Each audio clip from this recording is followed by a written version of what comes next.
Hola, hola, mi nombre es Javier Noel, doctor en Ciencia de la Educación y naturópata, para servirles y estamos aquí para hablar de las distintas formas de bajar de peso. ¿Por qué? Porque en las redes nos están volviendo locos, que si keto, que si paleo, que si low carb, que si hipocalórica. Ahora los nutricionistas convencionales salieron a defender su modelo de hipocalórico y bajo en grasa. Todo eso está generando mucha confusión, pero no es malo, eso es bueno, hay que tener mucha información.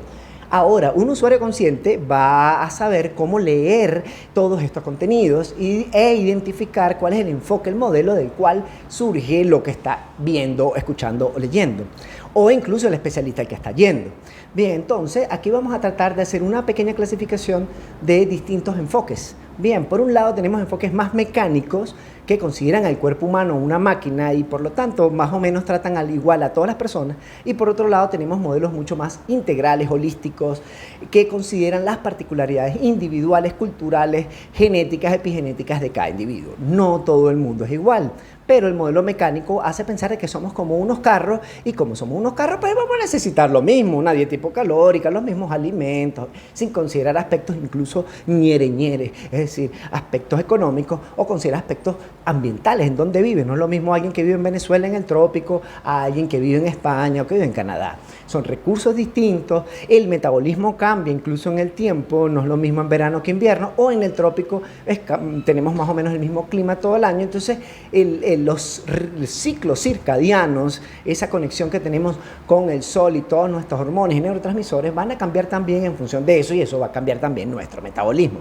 Así que tenemos esas dos visiones. Dentro de la visión mecánica, la más convencional, la que defienden a capa y espada los coaches de nutrición convencional o los nutricionistas o en los gimnasios son los más comunes. No estoy diciendo que sean todos igual, pero en general, ese es el modelo más expandido, el que tiene más tiempo, se basa más en el conteo de calorías.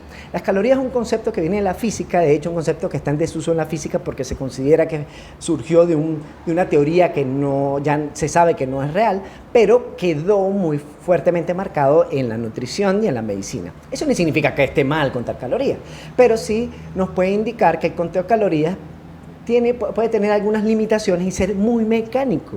Bien, por ejemplo, vamos a ver algunas de las limitaciones.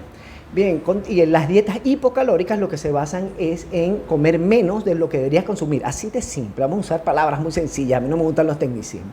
Comes menos de lo que deberías comer y el cuerpo entonces va a utilizar la grasa para producir energía. Bien, pero ¿qué pasa? Que hay muchos otros factores que si tú solo te dedicas a contar calorías no lo vas a determinar. Por ejemplo, el estado de tu microbiota intestinal. Ya vamos a empezar a hablar raro, Javier. ¿Qué es la microbiota intestinal? La flora intestinal, los bichitos que viven en tus intestinos. Bien, ya se sabe que constituciones particulares de la microbiota intestinal va a ayudar a que haya sobrepeso. Bien, entonces también hay que trabajar con una mejora en la microbiota intestinal.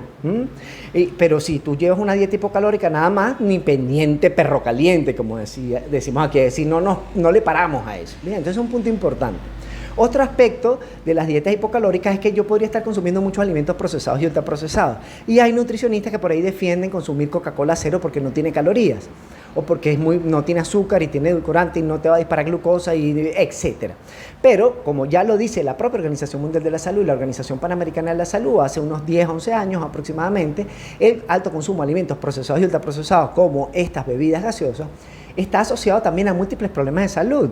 Y eso también está asociado a problemas metabólicos. Entonces, yo llevo una dieta hipocalórica, consumo Coca-Cola cero, Nestlé Light, bebidas con edulcorantes. Puedo estar utilizando edulcorantes que no me benefician, porque hay edulcorantes que podrían no beneficiarse.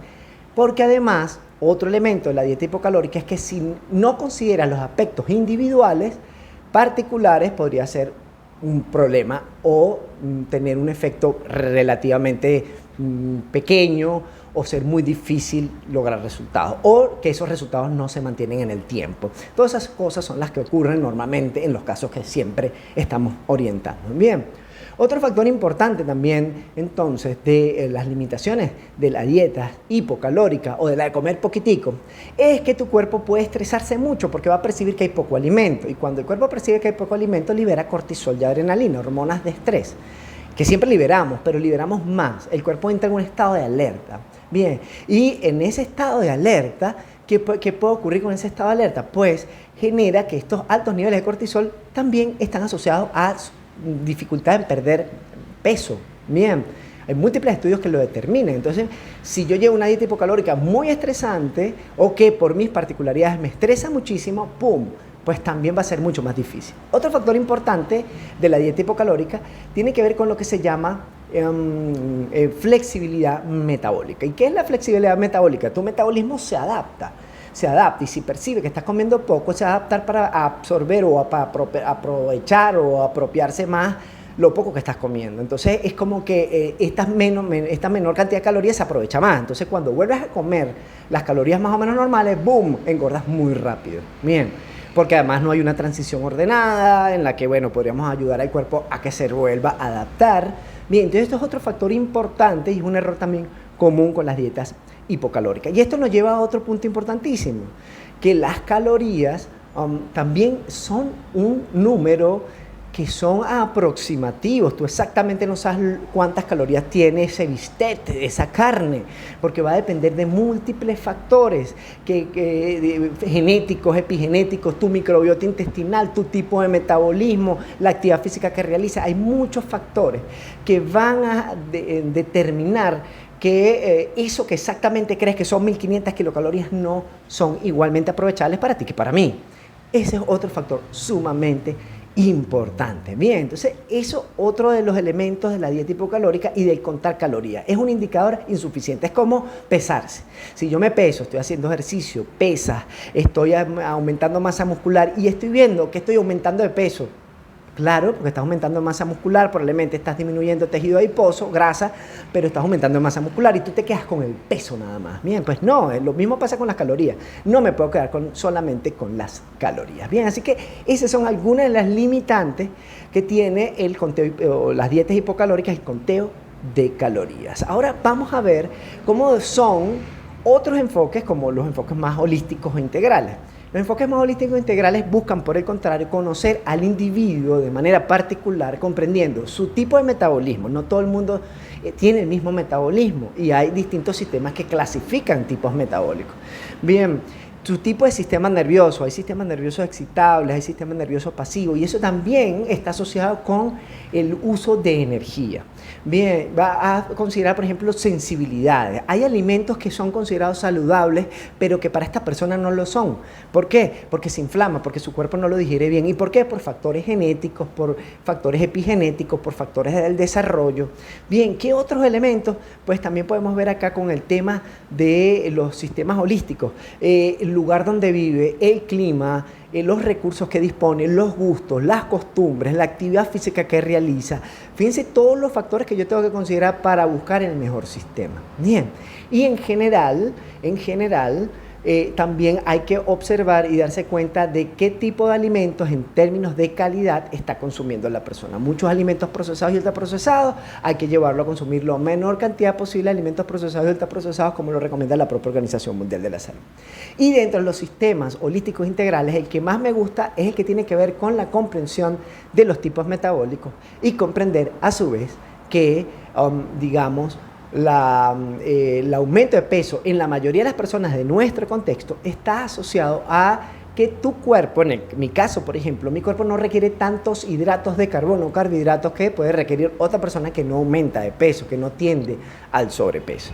Entonces hay que ajustarlo. ¿Eso significa que los carbohidratos son malos? No, esos son sistemas muy bajos en carbohidratos como keto, cárnico, que demonizan los carbohidratos, pero no necesariamente hay que demonizarlo, lo que hay es que reducirlo, porque en el sistema convencional se recomienda 70% de carbohidratos, 25% de grasa y 15% de proteína aproximadamente.